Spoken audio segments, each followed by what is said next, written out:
VIT பண்பலை 90.8 மத்திய சமூக நீதி மற்றும் அதிகாரமளித்தல் அமைச்சகம் வழங்கும் மூத்தோருக்கு முதல் வணக்கம் நிகழ்ச்சி பகுதி 22.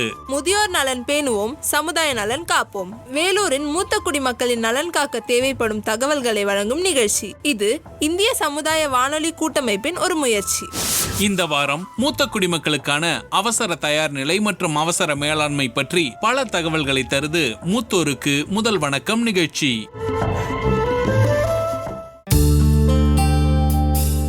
மனுஷ வாழ்க்கை குழந்தை பருவம், இளமை பருவம், முதுமை பருவம், இப்படி பல வகையான படிகளை கொண்டதா இருக்கு. ஒவ்வொரு பருவத்திலையும் வெவ்வேறு மனநிலை நமக்கு வருது. உதாரணமா, குழந்தை பருவத்துல விளையாட்டு, இளமையில பொறுப்பு, முதுமையில புரிதல் இல்லாத குழந்தைத்தனம். இந்த முதுமையில கிடைக்கிற அன்பும் அமைதியும் ஓய்வும் ரொம்ப ரொம்ப முக்கியமானது. அதத்தான் ஒரு பாட்டுல 7ஆம் எட்டில் காணாதது ஓய்வும் அல்ல அப்படின்னு சொன்னாங்க. அந்த மாதிரி முதுமை பருவத்துல பெரியவங்க மனசு திடமா இருக்கணும், தன்னம்பிக்கைய இழக்க கூடாது, அவங்க பாதுகாப்பா இருக்கணும், தேவையான எல்லாமே அவங்களுக்கு கிடைக்கணும் அப்படின்றத குறிக்கோளா வச்சு மத்திய சமூக நீதி மற்றும் அதிகாரமளித்தல் அமைச்சகம் இந்திய சமுதாய வானொலிகள் கூட்டமைப்போட இணைந்து இந்த மூத்தோருக்கு முதல் வணக்கம் நிகழ்ச்சியை வழங்குறாங்க. வாங்க நிகழ்ச்சியை கேட்கலாம். மூத்தோருக்கு முதல் வணக்கம். மூத்தோருக்கு முதல் வணக்கம். முதியோர் நலன் பேணுவோம், சமுதாய நலன் காப்போம். தாத்தா தாத்தா, என்ன நடக்குதுங்க? நாங்க ஜும்பா டான்ஸ் பண்ணிக்கிட்டு இருக்கோம்மா. வாவ், செம. இதெல்லாம் பண்ணா உங்களுக்கு வயசே ஆகாது தாத்தா. உடம்பு சரியில்லாம போனதுக்கு அப்புறம் எக்ஸசைஸ் பண்ணி என்ன பிரயோஜனம்? அதான் இப்பவே எக்ஸசைஸ் பண்ண ஆரம்பிச்சிட்டோம். அது சரி, உங்க யோகா செஷன் என்னாச்சு? அது ஒரு பக்கம் சூப்பரா போய்கிட்டு இருக்குமா. இதையும் ஒரு கை பாத்துடலாம்னு சொல்லி தான் ட்ரை பண்றோம். ஃப்ரெண்ட்ஸ் 2 பேரும் ஒன்னா சேர்ந்தா உங்களெல்லாம் கையிலேயே பிடிக்க முடியாதே. அதான் எங்களுக்கு நாங்களே ஒரு போட்டி வச்சுக்கிட்டோம். எக்ஸசைஸ் பண்ணி யாரு முதல்ல டயர்ட் ஆகுறாங்களோ அவங்க இன்னொருத்தவங்களுக்கு அல்வா வாங்கி கொடுக்கணும். ஹல்வாவா? ஆனா உங்க 2 பேருக்கும் சுகர் இருக்குல்ல. சுகராவது கிகராவது, இன்னைக்கு 2ல் 1 பார்க்காம விட மாட்டோம். இந்த சுகர் எல்லாம் எங்களை என்ன பண்ணிட போகுது? அப்படி ஒண்ணு எங்களுக்கு வயசாகலப்பா, நாங்களும் இளவட்டம் தான். இந்த சோஷியல் மீடியா யூஸ் பண்ண ஆரம்பிச்சதுல இருந்து உங்க 2 பேருக்கும் 2K கிட்ஸ் நினைப்பு. நீ என்னம்மா வயசான ஆள் மாதிரி பேசுற? வா வா, வந்து எங்களோட சேர்ந்து எக்ஸசைஸ் பண்ணு. அப்பதான் நீயும் கொஞ்சமாவது சின்ன வயசு மாதிரி திங்க் பண்ணுவ.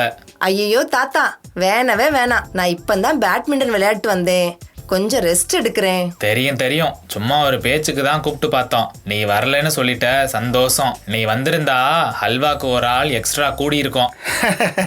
கரெக்டா சொன்ன பாரத். ஏதோ 5ஆம் கிளாஸ் படிக்கிற 2 பேர்கிட்ட பேசுற மாதிரி இருக்கு தாத்தா. புரியுதா? உனக்கே எங்களை பார்த்தா சின்ன பசங்க மாதிரி தானே தெரியுது. சரி, அப்ப என்ன ரொம்ப யோசனை? வா, வந்து எங்க கூட சேர்ந்து நீயும் சின்ன பசங்களா மாறிடு. அப்போ அல்வால எனக்கு பங்கு இருக்கா? அதெல்லாம் தரமாட்டோம், அதை நாங்க உனக்கு கொடுக்காமலே சாப்பிடுவோம். என்ன, இன்னைக்கு எதுவும் சாப்பிடக்கூடாத பொருள் எதையும் சாப்பிட்டீங்களா? உங்க 2 பேரோட நடவடிக்கையிலையும் ஏதோ வித்தியாசமா இருக்கு. அப்படியா? நாங்க இன்னும் ஒண்ணு அப்படி எதுவும் சாப்பிடலையே. ஆனா இப்போ ஒண்ணு சாப்பிட போறோம் லட்சுமி கண்ணு. என்னது? ஹல்வா. அடேங்கப்பா, முடியலடா சாமி. தாத்தாக்களே, உங்க அலும்புக்கு அளவே இல்லையா? கோச்சுக்காத செல்லக்குட்டி, சும்மா ஒரு ஜோக்கு பண்ணோம், அதுக்கே இப்படி கோச்சுக்கிட்டா எப்படி? சரி, இப்போ உனக்கு என்ன வேணும்? அல்வா செய்யறதுக்கா? இல்ல லட்சுமி கண்ணு, நாங்க வாழ்க்கையோட ஹல்வாவை அமைதியா அனுபவிக்கிறதுக்கு உன் உதவி எங்களுக்கு வேணும். நாங்க என்ன பண்ண போறோமோ அது உன் வாழ்க்கையோட அல்வாவை ஈஸியா அனுபவிக்க உதவும். நீங்க என்ன சொல்றீங்கன்னு எனக்கு புரியல. சொல்றோம், ஆனா என்ன ஆனான்னு இழுக்கிறீங்க? ஆனா முதல்ல அதுக்கு நீ ஒண்ணு பண்ணணுமே. சொல்லுங்க தாத்தா. நீ ஐயோ சொல்லுங்கப்பா சீக்கிரமா. முதல்ல நீ அல்வா செய்யணும். உண்மையாவே இன்னைக்கு உங்க 2 பேருக்கும் மண்டையில ஏதோ பிரச்சனை. இன்னைக்கு நாங்க ஒரு முடிவு எடுத்திருக்கோம். நாங்க அதை சரியா செய்யறோமா இல்லையான்னு நீ தான் சொல்லணும். ஆமா, ஏன்னா உங்க ஜெனரேஷன் பசங்க தானே ரொம்ப புத்திசாலிங்க.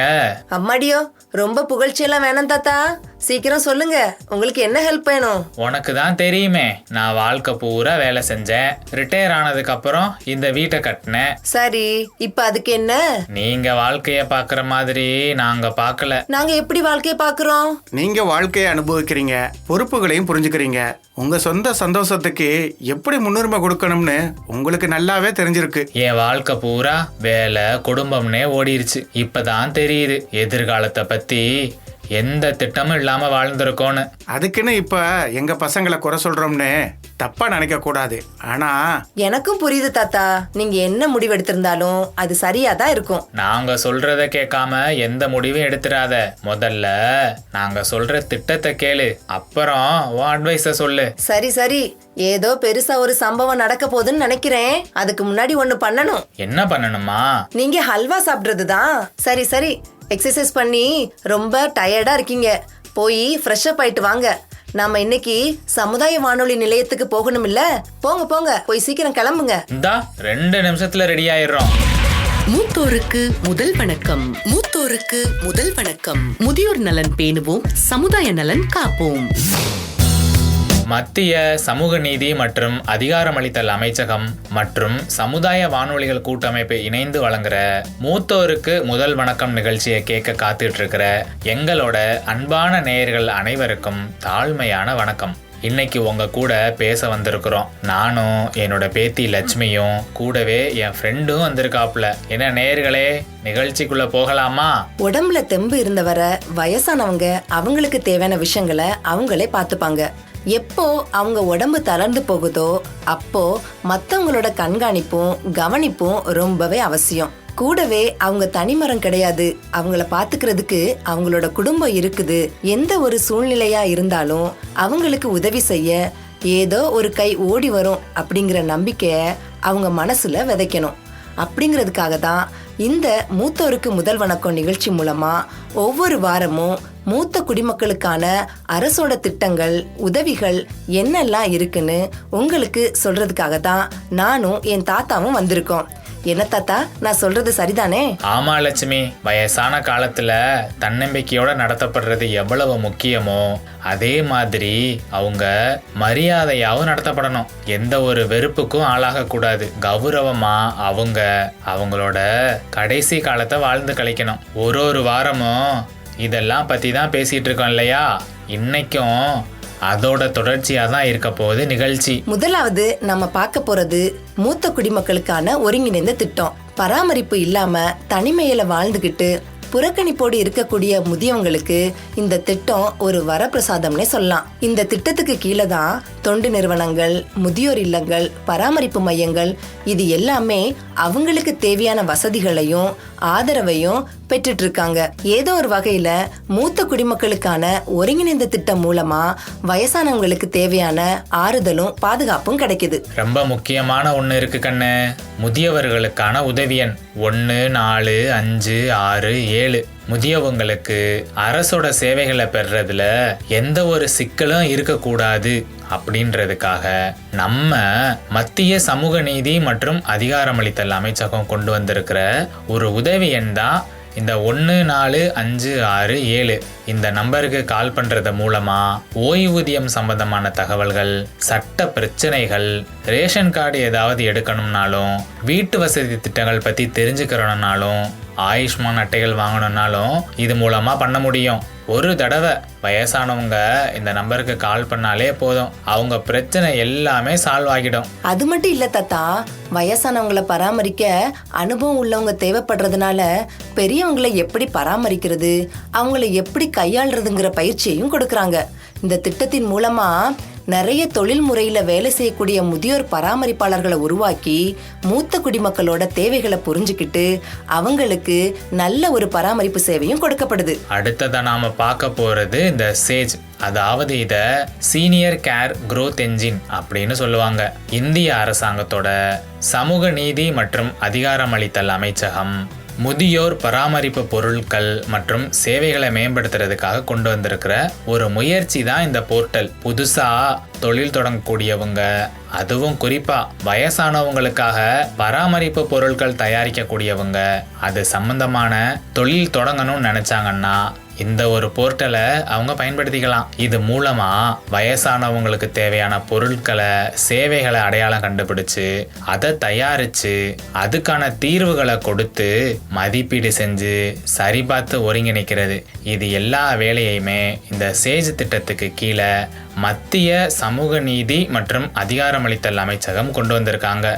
கண்டிப்பா இது மூலமா மூத்த குடிமக்களுக்கான நிறைய தேவைகள் பூர்த்தி பண்ணப்படும். ராஷ்டிரிய வயோஸ்ரீ யோஜனா. இந்த திட்டம் வயசானவங்களுக்கு ஒரு வரப்பிரசாதம்னே சொல்லலாம் தாத்தா. வறுமை கோட்டுக்கு கீழே உள்ள மூத்த குடிமக்கள் அவங்களுக்கு தேவையான உதவி உபகரணங்களை வாங்குவதற்கும் இந்த திட்டம் உதவி செய்யுது. எடுத்துக்காட்டுக்கு ஒரு வாக்கிங் ஸ்டிக் வாங்கணும்னாலோ, காது கேட்கிற கருவி வாங்கணும்னாலோ, செயற்கை பல் செட்டு வாங்கணும்னாலும் இந்த திட்டம் மூலமா நம்ம வாங்கிக்கலாம். லட்சுமி கண்ணு, நாங்களும் ஏற்கனவே வயோ அபியுதய யோஜனா திட்டத்துல இருக்கோம். எங்களுடைய எதிர்காலத்துக்கு நாங்க ஏதாவது பண்ணணும், எந்த சிரமமும் இல்லாம இருக்கணும். அதுக்கு ஏதாவது வழி இருக்கா? கேளு இன்னும் வேற ஏதாவது இருக்குதா? என் மனசுலயும் ஒண்ணு இருக்கு. என்ன தாத்தா இருக்கு மனசுல? கேளுங்க. அதுவா, அது கொஞ்சம் ரிஸ்க் ஆச்சே. ஓ அதுவா, அந்த பணம் போடுறத பத்தி சொன்னியே, அதுதான் ரொம்ப ஈஸியான வழின்னு கூட சொல்லியிருந்த. ஆனா நிறைய பேரு அதுல பணத்தை போட்டு தான் எல்லாத்தையும் இழந்துட்டு நிக்கிறாங்க. ஒரு நிமிஷம் தாத்தா, நீங்க 2 பேரும் பங்கு சந்தை பத்தி தானே பேசுறீங்க? ஆமா லட்சுமி கண்ணு, இதெல்லாம் உனக்கு எப்படி தெரியும்? அதான் தாத்தா 2K கிட். சரி லட்சுமி கண்ணு, 2K கிட்டு புத்திசாலின்னு ஒத்துக்கிறேன். இந்த பங்கு சந்தை எப்படிப்பட்டது? நம்ம அதுல முதலீடு பண்ணா நல்லதா கெட்டதா? இத பத்தி சொல்லு. பாருங்க தாத்தா, நான் வேலைக்கு சேர்ந்து கொஞ்ச நாள் தான் ஆகுது. என்னோட மாச சம்பளத்தை வாங்கினதுமே நான் ஒரு முதலீடு திட்டத்துல சேர்ந்திருக்கேன். பங்கு சந்தையிலையா? ஆமா தாத்தா, பங்கு சந்தையில தான் போட்டிருக்கேன். நீங்க எடுக்கிற திட்டம் உங்க தேவைக்கும் திறமைக்கும் ஏத்த மாதிரி இருக்கணும். எனக்கு செட் ஆகுற திட்டம் உங்களுக்கும் செட் ஆகணும்னு அவசியம் இல்ல. பாத்தீங்களா, நான் சொன்னேன்ல, எப்படி குழப்பது பாருங்க. இந்த பங்கு சந்தையெல்லாம் நமக்கு சரிப்பட்டு வராதுப்பா. ஏன் வராது? எந்த வேலையும் சரியான வழியில செஞ்சா நல்ல பலன் கிடைக்கும். லாபமோ நஷ்டமோ எது வேணாலும் வரலாம். இப்ப நீ என்ன சொல்ல வர்ற? நாம பங்கு சந்தையில முதலீடு செய்யணுமா? நம்ம எல்லாருமே எதிர்காலத்துக்காக முதலீடு செய்யலாம் தாத்தா. ஆனா சரியான பயிற்சி எடுத்துக்கிட்டு பண்ண ஆரம்பிக்கணும். நிறைய பணம் முதலீடு செஞ்சா நல்ல வருமானம் கிடைக்கும்னு கேள்விப்பட்டேன். நம்ம கிட்ட அவ்வளவு பணம் இல்லையே, என்ன பண்றது? இல்ல தாத்தா, ஒரேடியா நிறைய பணத்தை முதலீடு செய்யணும்னு அவசியம் இல்ல. ஒவ்வொரு மாசமும் நம்ம கொஞ்சம் கொஞ்சமா முதலீடு செய்யறதுக்கு நிறைய வழி இருக்கு. வயசானதுக்கு அப்புறம் எந்த பிரச்சனை வந்தாலும் அதை சமாளிக்க தயாரா இருக்கணும்ல. ஆமா, ஏதாவது அவசர நிலை வந்துருச்சுன்னா மத்தவங்கள நம்பி இருக்கக்கூடாதுன்னு நினைக்கிறோம். எல்லாத்துக்கும் ரெடியா இருக்கிறது ஒரு நல்ல விஷயம் தான் தாத்தா. எங்க குழந்தைங்க எங்களை நல்லா பாத்துக்கிறாங்க, நல்லாவே கவனிச்சுக்கிறாங்க. இருந்தாலும் நம்மளை நாமளே கொஞ்சம் பார்த்துக்கணும்னு நினைக்கிறோம். நம்ம நிகழ்ச்சியோட குறிக்கோள் என்னன்னு உனக்கும் தெரியும்ல, வயசானவங்கள பத்திரமா பார்த்துக்கணும். ஆமா, உடல் ரீதியாவோ நிதி ரீதியாவோ எந்த மாதிரியான அவசர நிலையா இருந்தாலும் தயாரா இருக்கணும். அதுல தப்பே இல்லல்ல. ஆமா. சரி, இன்னொன்னு சொல்றேன் கேளுங்க. சொல்லுமா. தாத்தா, நான் எங்க ஆபீஸ்ல வேலை பார்க்குற ஒரு பொண்ணை பத்தி சொன்னனே, ஞாபகம் இருக்கா? ஞாபகம் இருக்கு.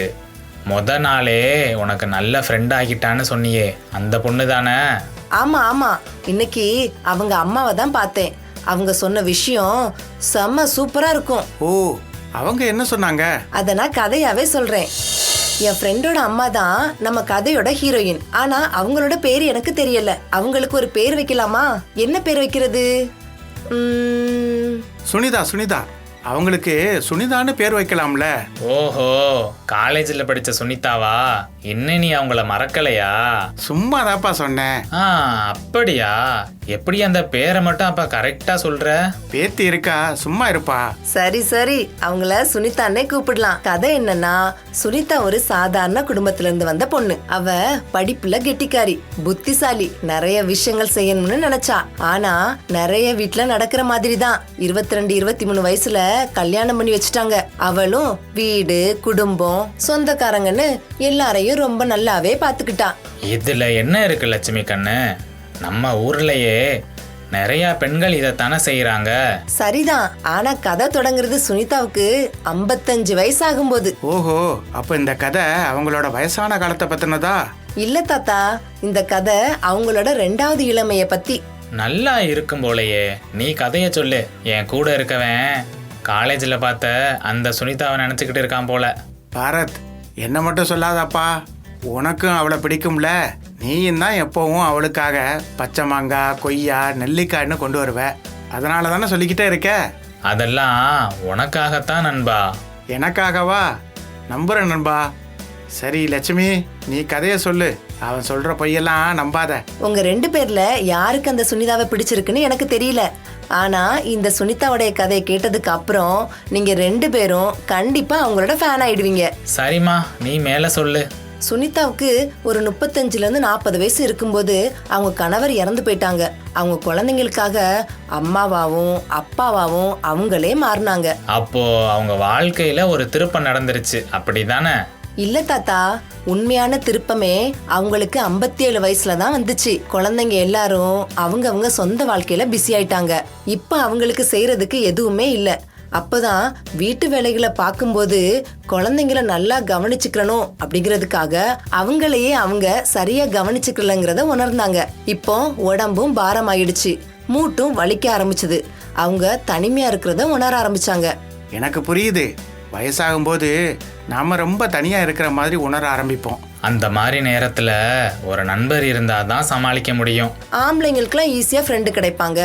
ஆனா நம்ம ஊருக்குள்ள வீட்டு வேலைகளை மட்டும் செஞ்சு வாழ்நாள் முழுசும் வீட்டிலேயே பெண்களா இருக்கிறவங்களுக்கு இந்த வயசுல நண்பர்களை உருவாக்குறது ரொம்ப கஷ்டம் தாத்தா. அதனாலதான் வயசானதும் கோயில்களுக்கும் யாத்திரை தலங்களுக்கும் போகணும்னு சொல்றாங்க. அப்போ அங்க நிறைய மக்களை சந்திச்சு அவங்க சந்தோஷத்தையும் கஷ்டத்தையும் பகிர்ந்துக்க முடியும்ல. சரியா சொன்னீங்க தாத்தா. ஆனா இப்போ சுனிதாவோட உடம்பு எங்கேயும் சுத்தி திரிற அளவுக்குலாம் இல்ல. காலையில நடைபயிற்சிக்கு போனாலும் கொஞ்ச நேரத்துல வலி வந்து வீட்டுக்கு திரும்பிடுறாங்க. அவங்க கஷ்டத்தை பார்த்து அவங்க பிள்ளைங்களும் ஓய்வெடுக்க சொல்றாங்க. ஆனா இப்போ சுனிதா அம்மாவோட மனசு அலைப்பாஞ்சிட்டு இருக்கு. சில சமயம் என் மகனோட கல்யாணத்தை முடிச்சிட்டு யாத்திரை போகணும்னு நினைப்பாங்க. சில சமயம் எல்லாரும் அவங்களோட வாழ்க்கையை வாழ்றாங்க. நாம இனிமே தேவைப்பட மாட்டோம், நாம சாகுறது தான் நல்லதுன்னு நினைப்பாங்க. அச்சச்சோ, சாகணும்னு நினைச்சாங்களா? ஆமா தாத்தா, ஏன்னா அவங்க கிட்ட தான் மனசு விட்டு பேச யாரும் இல்லல்ல. என்ன பண்றது, நம்ம பிள்ளைங்களுக்கும் வேலை ஆபீஸ்னு பல கட்டுப்பாடு இருக்கு. ரொம்ப பிஸியா இருக்கிற அவங்கள நாம குறை சொல்ல முடியாதுல.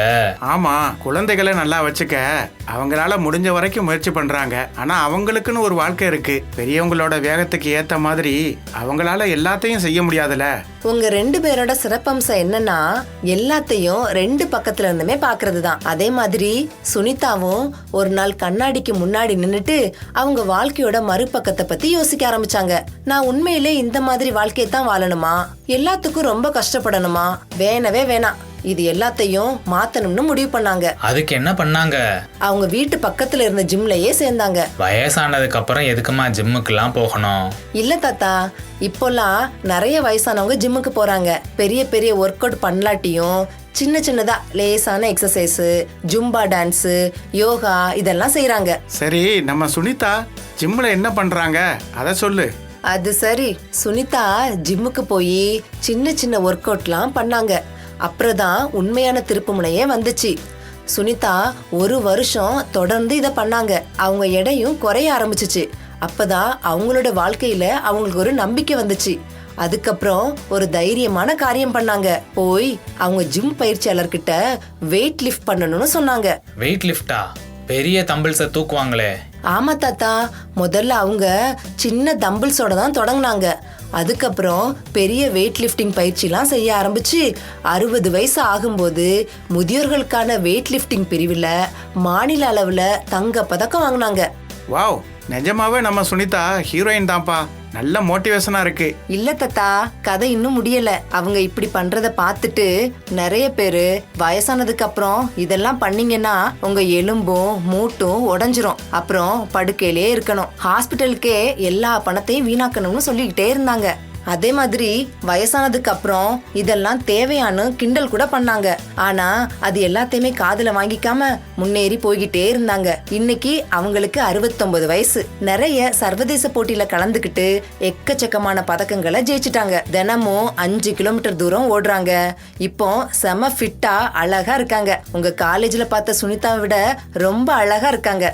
அப்போ எதிர்காலம் நல்லா இருக்க கொஞ்சம் கொஞ்சமா சில நடவடிக்கைகளை எடுக்கிறது தான் நம்மளை நல்லா வச்சிருக்கணும், புரியுது? கரெக்ட் தாத்தா, எந்த வயசுலயும் நீங்க புதுசா ஏதாவது கத்துக்கலாம். அப்படின்னா நாமளும் முதலீடு பண்ற முறைகளை கத்துக்கணும். எதிர்காலத்தில் நடக்க போகிறத நம்மளால் தடுக்க முடியாது. ஆனால் எதிர்காலத்தில் நடக்க போகிறதுக்கு ஏற்ற மாதிரி நம்மளை ரெடியாக வச்சுக்கலாம்ல.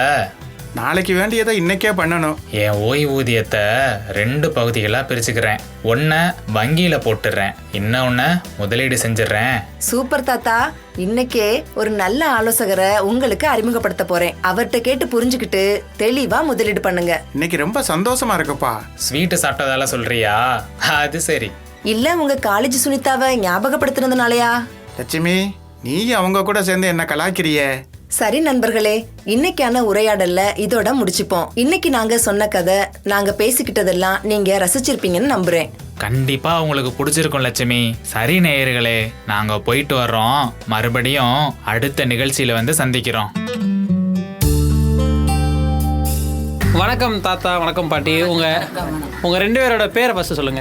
என் பேர் ராயப்பன். ராசமணி. உங்க 2 பேருக்கு இப்ப வயசு எவ்வளோ? 63 கல்யாணம். இப்போ எத்தனை வருஷம் நடக்குன்னு பார்த்துங்க. 63 கல்யாணம். அப்போ எனக்கு 18 வயசு, உங்களுக்கு 28 வயசு, எனக்கு 79. 89. சரி, இவ்வளோ வயசானதுக்கு அப்புறம் உங்களுக்கு நீங்க சின்ன வயசுல உங்க கல்யாணம் ஆன புதுசுல இந்த மாதிரியான உடல் வலிமை வந்து இருக்கா, இல்லை ரொம்ப குறைஞ்சிருச்சா? செம்பு குடையத்தான் செய்யும்.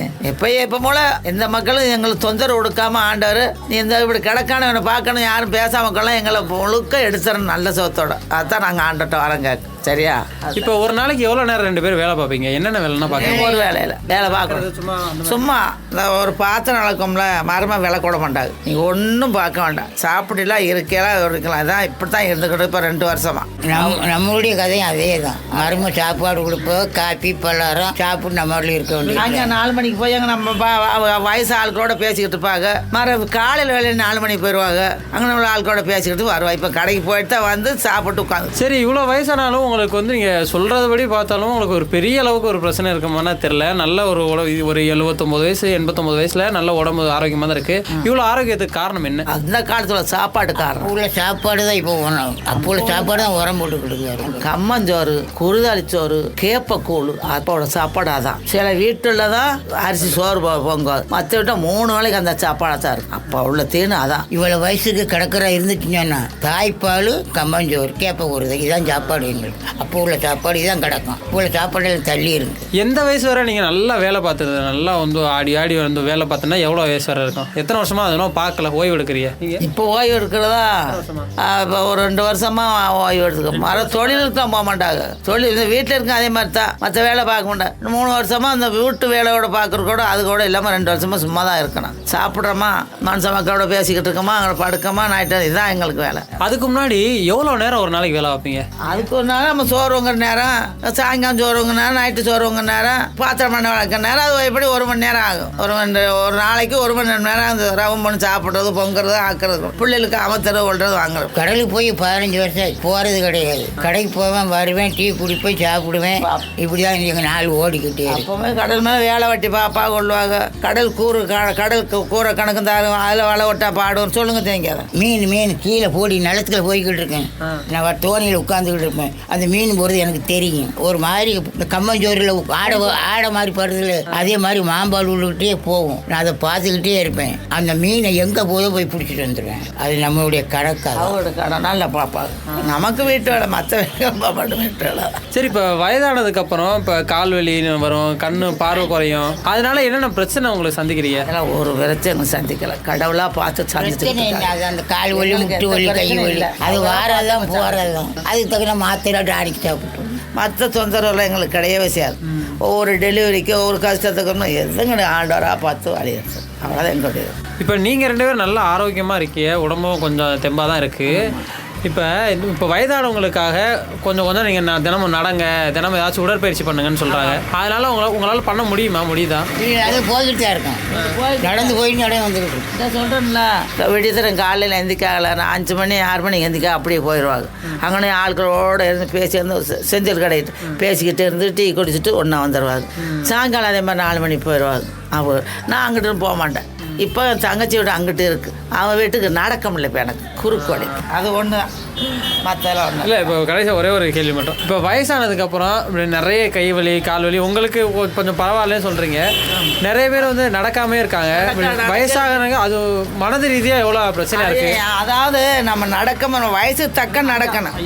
மணலை செல்ல போட்டு சரியாக நம்ம திருத்தி நடக்கணும், அப்படி உழக்கணும். அவங்களுக்கு அந்த வரமாட்டேன் பதட்டம் கொடுத்து இங்கிட்டு சார்ஜ் நடக்கிறேன், அங்கிட்டு சார்ஜ் நடக்கிறேன், எத்தனை பார்க்குறேன் அப்படி நான் நடக்க மாட்டேன். மொத்தத்தில் ஆண்டவரை தான் தேடணும். எனக்கு அந்த 6 வருஷம் ஆச்சு. ப்ரெஷர் சோறு ஒரு நாளைக்கு 8 மாத்திரை போட்டுக்கிட்டு இப்போ தான் 3 இட்லி தின்னு மாத்திரை போட்டு உட்காந்துக்கிட்டு ஐயா சாப்பிட்டு தூளை போட்டு அதான் எங்களுக்கு கிடைச்சது. மற்ற ஆட்களும் பார்க்குறோம் போகிறோம். கொஞ்சம் வயசு ரொம்ப வயசாக இருக்க பிள்ளையோட சாச்சா நடக்க நம்மளாம் சொல்கிறோமே இவ்வளோ ஒரு வயசோட பிள்ளை வந்து இப்படி சாச்சு நடக்க நாங்களும் மனசை நினச்சிக்கிறது. இதுதான் எங்களுக்கு கண்டிப்பாக இருக்க, வேறு ஒன்றும் இல்லைப்பா. ஆனால் நாங்கள் இருந்த மாதிரி நாங்கள் பெற்ற பிள்ளைகளும் அதே மாதிரி இருப்பாங்கன்னு எங்களுக்கு நம்பிக்கை. நாங்கள் எந்த வயசு அப்படி இருக்கோம் அதே மாதிரி நம்ம பெற்ற பிள்ளைகளும் அதே மாதிரி இருக்கோம்னு ஒரு நம்பிக்கை கடவுள் தெரியும்.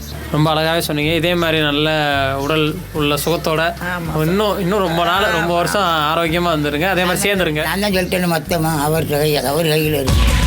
மூத்தோருக்கு முதல் வணக்கம். மூத்தோருக்கு முதல் வணக்கம். முதியோர் நலன் பேணுவோம், சமுதாய நலன் காப்போம். நேயர்களே, இன்னைக்கான நிகழ்ச்சி உங்களுக்கு பிடிச்சிருக்கும்னு நினைக்கிறேன். ஔவையார் தனிப்பாடல்ல சொன்னாங்க, கொடிது கொடிது இளமையில் வறுமை கொடிதுன்னு. ஆனா இதை விட கொடியது என்ன தெரியுமா? முதுமை காலத்துல அன்பு இல்லாமை. அதனால வீட்டுல இருக்கிற முதியவர்களை அன்போடையும் அக்கறையோடையும் கவனிச்சுக்கிறது நம்மளோட கடமை இல்ல, நம்மளோட உரிமை. இதை உணர்த்துறதுக்காக இந்த மூத்தோருக்கு முதல் வணக்கம் நிகழ்ச்சியை வழங்கினது மத்திய சமூக நீதி மற்றும் அதிகாரமளித்தல் அமைச்சகம். இது இந்திய சமுதாய வானொலிகள் கூட்டமைப்பின் முன்னெடுப்பாகும். நன்றி. உன்னை பெற்ற தந்தை தாயை மறக்க முடியுமா? நீர் முதியோர் இல்லத்தில் சேர்ப்பதை ஏற்க முடியுமா? உன்னை பெற்ற தந்தை தாயை மறக்க முடியுமா? நீ முதியோர் இல்லத்தில் சேர்ப்பதை ஏற்க முடியுமா? 10 மாசம் உன்னை சுமந்து பெற்ற தாயடா, உன்னை தோளின் மீதும் நெஞ்சின் மீதும் போட்ட தந்தையடா. 10 மாதம் உன்னை சுமந்து பெற்ற தாயடா, உன்னை தோளின் மீதும் நெஞ்சின் மீதும் சுமந்த தந்தையடா.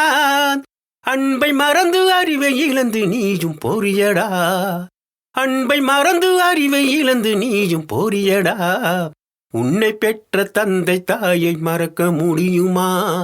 நீ முதியோர் இல்லத்தில் சேர்ப்பதை ஏற்க முடியுமா? பட்டினியாய் கிடந்தாலும் பாலை கொடுத்தவள், நீ பசியாரும் இன்பத்திலே தன்னை மறந்தவள். பட்டினியாய் கிடந்தாலும் பாலை கொடுத்தவள், நீ பசியாரும் இன்பத்திலே தன்னை மறந்தவள். துன்பம் வந்த போதினிலும் துணிந்து வளர்த்தவள், துன்பம் வந்த போதினிலும் துணிந்து வளர்த்தவள். எந்த நோய் நொடிகள் வந்த போதும் உன்னை காத்தவள், அந்த நோய் நொடிகள் வந்த போதும் உன்னை காத்தவள். உன்னை பெற்ற தந்தை தாயை மறக்க முடியுமா? நீ முதியோர் இல்லத்தில் சேர்ப்பதை ஏற்க முடியுமா? உன்னை படிக்க வைக்க இரவும் பகலும் உழைத்த தந்தையடா, நீ வேலை வாங்க பல லட்சம் கொடுத்த தந்தையடா. உன்னை படிக்க வைக்க இரவும் பகலும் உழைத்த தந்தையடா, நீ வேலை வாங்க பல லட்சம் கொடுத்த தந்தையடா. உனக்காக அனைத்தையுமே இழந்த பெற்றோர்கள், உனக்காக அனைத்தையுமே இழந்த பெற்றோர்கள். நீ நன்றி கெட்ட மனிதனாக நீயும் இருப்பதேன், நீ நன்றி கெட்ட மனிதனாக நீயும் இருப்பதேன். உன்னை பெற்ற தந்தை தாயை மறக்க முடியுமா? நீ முதியோர் இல்லத்தில் சேர்ப்பதை ஏற்க முடியுமா? உன்னை பெற்ற தந்தை தாயை மறக்க முடியுமா? நீ முதியோர் இல்லத்தில் சேர்ப்பதை ஏற்க முடியுமா? 10 மாதம் உன்னை சுமந்து பெற்ற தாயடா, உன்னை தோளின் மீது நெஞ்சின் மீதும் போட்ட தந்தையடா. 10 மாதம் உன்னை சுமந்து பெற்ற தாயடா, உன்னை தோளின் மீதும் நெஞ்சின் மீதும் சுமந்த தந்தையடா. அன்பை மறந்து அறிவை இழந்து நீயும் போரியடா, அன்பை மறந்து அறிவை இழந்து நீயும் போரியடா. உன்னை பெற்ற தந்தை தாயை மறக்க முடியுமா? நீ முதியோர் இல்லத்தில் சேர்ப்பதை ஏற்க முடியுமா? நேர்கள் இதுவரை கேட்டது விஐடி பண்பலை 90.8 மத்திய சமூக நீதி மற்றும் அதிகாரமளித்தல் அமைச்சகம் வழங்கிய மூத்தோருக்கு முதல் வணக்கம் நிகழ்ச்சி பகுதி 22. முதியோர் நலன் பேணுவோம், சமுதாய நலன் காப்போம். நேயர்கள் அனைவருக்கும் நன்றி, வணக்கம்.